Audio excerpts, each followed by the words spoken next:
Info terbaru di ASN News kali ini terkait dengan penyataan dari Kemendagri untuk sahabat-sahabat yang gagal menjadi P3K atau penyebab honorer ini banyak yang gagal atau tidak mendapatkan formasi di P3K tahun 2024. Lalu bagaimana paparan lengkapnya? Berikut ulasan lengkapnya. Informasi ini kita kutip dari berbagai sumber ya sahabat-sahabat, termasuk dari salah satu Instagram Pak Deddy Yusuf dengan judul Mendagri Tito Karnavian bongkar tabiat kepala daerah biang honorer gagal jadi P3K 2025. Informasi ini terbit di salah satu situs online ya sahabat-sahabat. Kami di Komisi 2 semua mendorong agar penyelesaian honorer ini cepat selesai, baik Kemenpan, BKN maupun Kemendagri.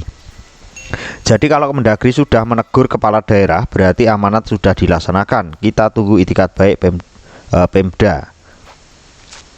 Hingga pemerintah pusat terpaksa mengambil kebijakan perpanjangan pendaftaran seleksi P3K tahap kedua sampai dengan 15 Januari 2025 ini, setelah sahabat-sahabat bisa melihat video lengkap dari paparan ataupun rapat Kemendagri ya sahabat-sahabat dengan berbagai jajaran terkait dengan jumlah sekitar 400.000 honorer yang sudah masuk database BKN ini, memang diusahakan untuk menjadi P3K di tahun ini atau tahun 2025 ini. Akar permasalahan utama yang menjadi penyebab honorer terancam gagal menjadi P3K adalah salah satunya adalah ketersediaan kuota formasi. Jadi untuk Mendagri ini meminta untuk Pemda untuk segera mengklarifikasi hal ini. Ini juga dipampang di Kemenpan RB ya sahabat-sahabat. Imbauan kepada para instansi pemerintah, yuk segera lakukan konfirmasi data tenaga non-ASN di instansi masing-masing agar para tenaga non-ASN bisa mendaftar dan mengikuti seleksi P3K tahap kedua. Keterlibatan aktif instansi pemerintah dan tenaga non-ASN akan sangat membantu menyelesaikan tenaga non-ASN ini. Ini ada pertanyaan, apakah akan ada seleksi CPNS 2025? Ini belum nyambung ya. Instansi pemerintah diminta segera konfirmasi data tenaga non-ASN. Ini adalah salah satu penyebabnya 1,7 juta tenaga non-ASN yang masuk database pendataan atau harus dilakukan penataan. 1,3 juta tenaga non-ASN diproyeksikan akan terserap menjadi P3K dari seleksi tahap 1. Entah itu paruh maupun penuh ya sahabat-sahabat. Kondisi saat ini 400 ribuan tenaga non-ASN harus dipastikan mendaftar dan mengikuti seleksi P3K tahap kedua. Ini yang disampaikan oleh Menpan RB. Saya meminta kepada seluruh kepala daerah untuk memetakan dan mengonfirmasi data 400 ribuan tenaga non-ASN sebagai dasar untuk pendaftaran dan seleksi tenaga non-ASN pada seleksi tahap kedua.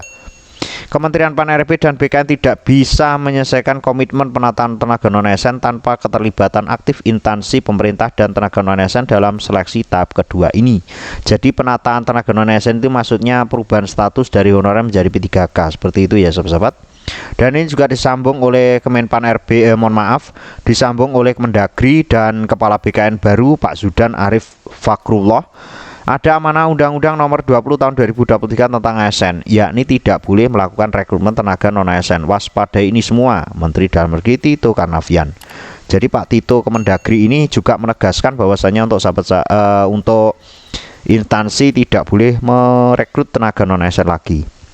Selanjutnya dari BKN, kepala daerah perlu mengumumkan secara luas agar non-ASN bisa mendaftar sesuai jadwal.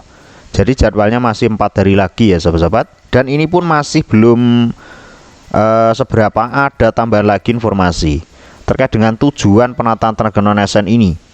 Kenapa penting untuk menata tenaga non-ASN? Penataan tenaga non-ASN aparatur sipil negara atau non-ASN pada pemerintah pusat maupun daerah adalah bagian dari langkah strategis untuk membangun SDM ASN yang lebih profesional serta memperjelas aturan dalam rekrutmen. Cek informasinya selengkapnya berikut ini. Katanya tes hanya formalitas, lalu kami dengan status R2 dan R3 bagaimana ini Bu Menpan?